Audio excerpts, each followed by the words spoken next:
कुछ ना कहो,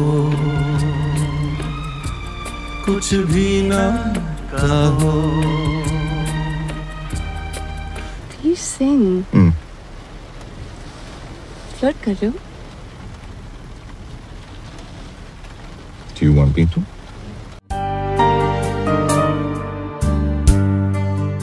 ফাওয়াদ খানের ভক্তদের জন্য সুখবর। দীর্ঘ 9 বছর পর বলিউডে কামব্যাক করছেন তিনি। সম্প্রতি ইউটিউবে মুক্তি পেয়েছে আবির গুলাল নামে একটি সিনেমার অফিসিয়াল টিজার, যেখানে দেখা যায় ফাওয়াদ গাড়িতে বসে আছেন এবং বিখ্যাত হিন্দি গান কুছ না কাহো কুছ ভি না কাহো গানটি ব্যাকগ্রাউন্ডে বেজে যাচ্ছে এবং ফাওয়াদ গুনগুন করে গাইছেন। ফাওয়াদের দিকে এক দৃষ্টিতে তাকিয়ে মনোযোগ দিয়ে হাসি মুখে গান শুনছেন নায়িকা ভানি কাপুর। ভানি কাপুর ফাওয়াদকে জিজ্ঞেস করেন, ফ্লার্ট করছো?